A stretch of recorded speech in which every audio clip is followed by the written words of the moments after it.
since you're listening to this, it's not a stretch to assume that you are, in fact, seriously considering purchasing a house, townhouse, or condo.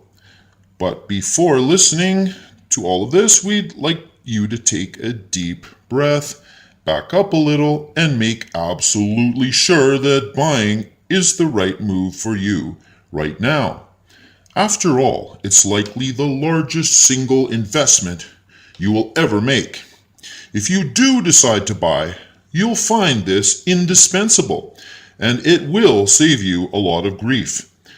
But before making that momentous decision, it's important to examine your motivations and reassure yourself that the timing is right.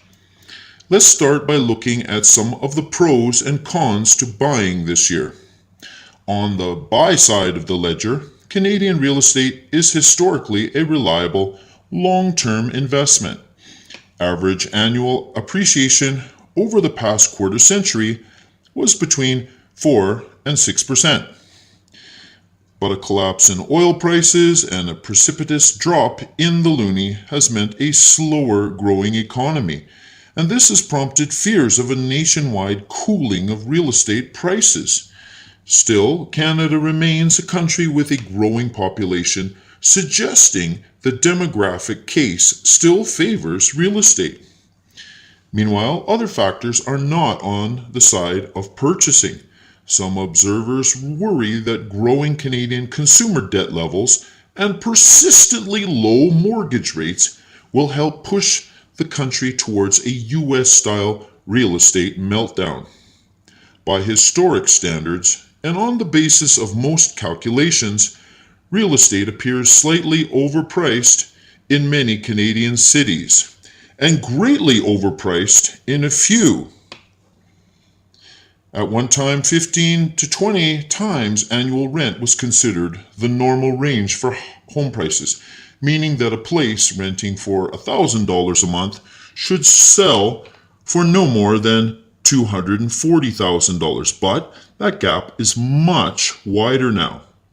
Are today's higher prices a temporary phenomenon caused by current low interest rates and the risk associated with other asset classes? Or are they an indication that real estate will be taking a bigger bite of our incomes longer term? The former would be an argument against buying. The latter might help trigger a purchase. It's a little mind-boggling, though also exhilarating, to attempt to channel your inner CEO with calculations like these. If it's any consolation, the decision about whether to buy has always played out this way, with some considerations nudging in favor of it and others trending against it.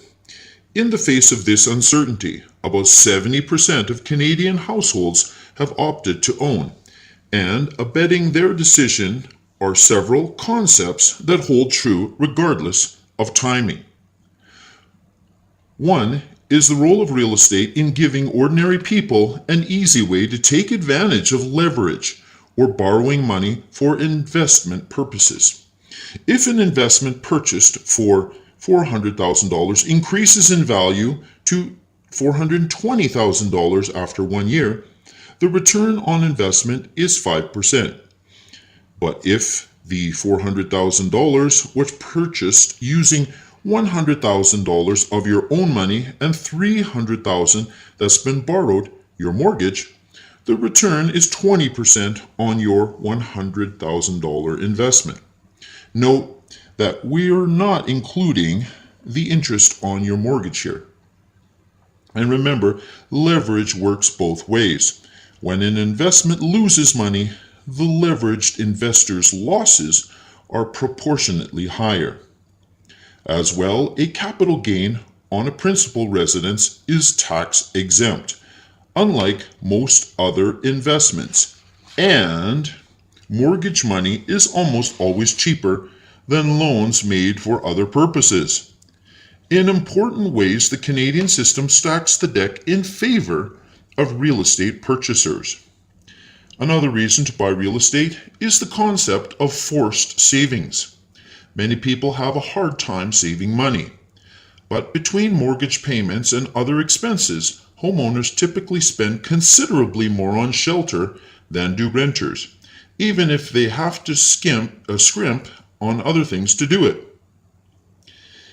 In theory, anyway, incomes rise over time while mortgage payments remain static, gradually reducing that need to scrimp. Meanwhile, equity in the home continues to grow. Presto! Forced savings. So it's no accident that owning rather than renting has become the default choice in Canada. Nevertheless, in an effort to avoid making a critical mistake, it's important to ask yourself some questions. Many questions, in fact.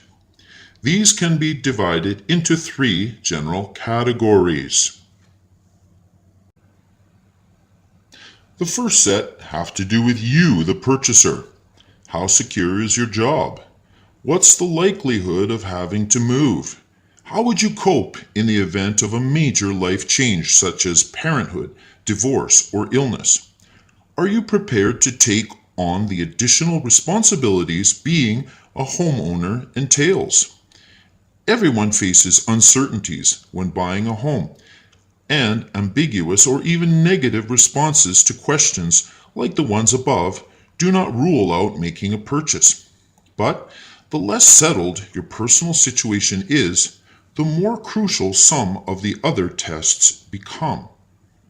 The second set of questions relate to the property that's being considered for purchase, and addressing them requires due diligence on your part. Have you had the home inspected by a certified inspector? If you're looking at a condo, did you talk to residents of the building and examine the minutes of the condo association? Are there externalities, the rendering planned for an adjacent parcel, to cite an extreme example, that could affect your enjoyment of the home or its value? With the third set of questions, we return to the matters of timeliness, health of the economy, and the aspect of your real estate purchase being a distinct asset class. A primary residence is first and foremost a place to live, but an economic downturn could reduce both the value of your purchase and your ability to pay for it.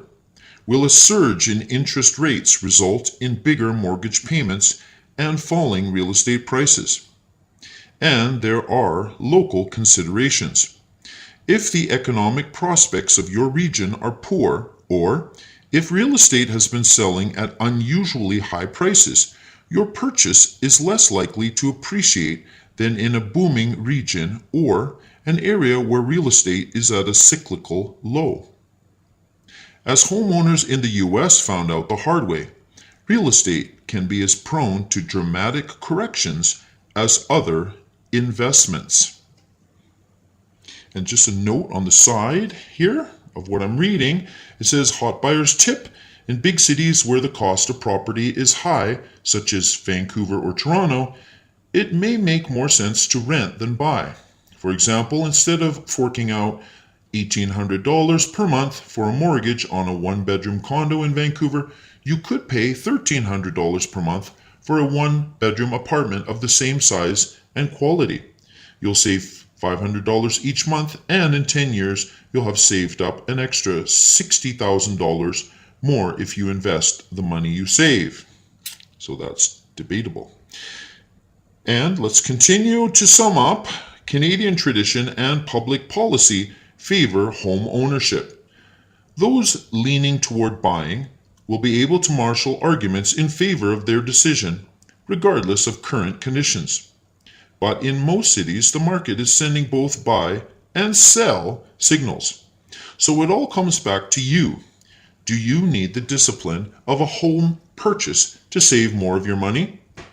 Is your financial situation stable? Are you at the right stage in your life to take this step? Have you performed the due diligence required to make a purchase? Now on to the fine print and finer points. The nervous buyer's checklist. There are 3 major considerations when shopping for a home: the deal, the market, and the buyer. Find out if they're in alignment by agreeing, disagreeing, or answering "I don't know" to the following. The home I want to purchase costs less than or the same as comparable properties in the same area. My region is economically solid. The local population is growing. Real estate prices have been easing downward, holding steady, or rising slowly. I have sufficient financial cushion to handle a mortgage payment increase of 20% caused by rising inflation and interest rates. I have a sufficient financial cushion to handle an unexpected four-figure expense. I believe my annual income will hold steady or grow without dramatic fluctuations. I want to increase my savings and am willing to curb other spending to do it. I do not anticipate having to relocate within the next 2 or 3 years. I am willing and able to tackle minor home maintenance and improvements. Should you buy? If you agreed with at least 7 of these statements that I just said, quite possibly you should. If you answered no to 3 or more, maybe not. If you answered "I don't know" 3 or more times, stop right there. You haven't done enough research. Listen on and we'll fill you in. And here's a tip for other resources to help you decide whether you're ready to buy a home. Visit the Canada Mortgage and Housing Corporation.